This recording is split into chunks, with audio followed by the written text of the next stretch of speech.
Bonjour mon frère, bonjour ma soeur, que Dieu te bénisse en ce matin. Nul n'est comparable au Dieu vivant, à celui qui est notre Père, qui a un cœur de Père, qui nous comprend, qui sait ce dont nous avons besoin et qui connaît justement ce qui est devant nous. Qui est comparable à lui, qui est semblable à lui?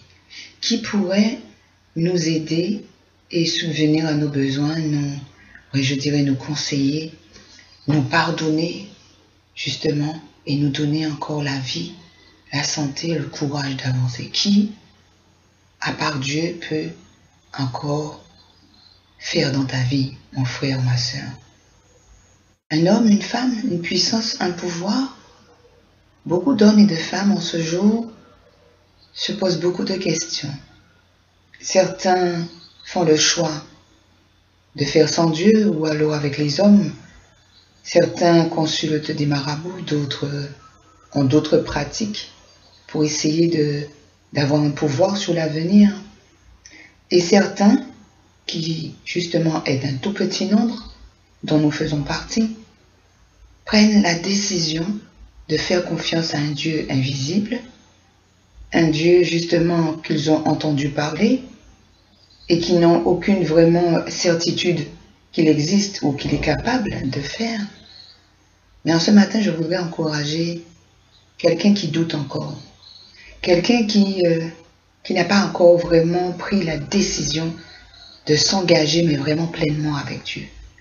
Ce quelqu'un peut être aussi un chrétien qui s'est donné, mais qui n'a pas encore saisi que Dieu est sa force, que Dieu en toi, au travers de la vie de Jésus et par la puissance du Saint-Esprit, est ta force. Sans Jésus, sans la puissance de l'Esprit et sans la compréhension de qui est Dieu, tu ne peux pas avancer. Tu es un chrétien sûrement, mais tu es un chrétien qui est comme un bateau sans gouvernail, voilà, et qui part dans tous les sens. Pour ta stabilité en ce jour, comprends. Il faut d'abord croire. Dieu dit, celui qui s'approche de moi croit que j'existe. Si tu crois que Dieu existe, tu te stabilises. Et quand tu commences à avoir la foi que tout ce que Jésus a accompli, est venu accomplir sur cette terre, ta vie commence à entrer en mode transformation. Et ensuite, quand tu acceptes le Saint-Esprit, qui est le consolateur qui descend en toi, justement, venir faire l'œuvre, parce que par tes propres moyens et tes raisonnements, il est impossible pour l'homme de se changer lui-même, c'est pas possible. Il n'y a que la puissance du Saint-Esprit qui peut descendre en toi, qui doit descendre en toi, car c'est le cheminement. Après le baptême, on a vu la colombe venir et se poser sur Jésus. Certains chrétiens sont baptisés, mais ne sont pas remplis du Saint-Esprit. Donc, il faut qu'il y ait l'effusion du Saint-Esprit dans ta vie pour t'emmener plus loin. Sinon, tu continueras à te battre avec ton moi en vain. Donc, dans le nom de Jésus, ce matin, il est essentiel de comprendre que pour pouvoir avancer, il faut comprendre tout ce que Dieu nous demande justement de faire.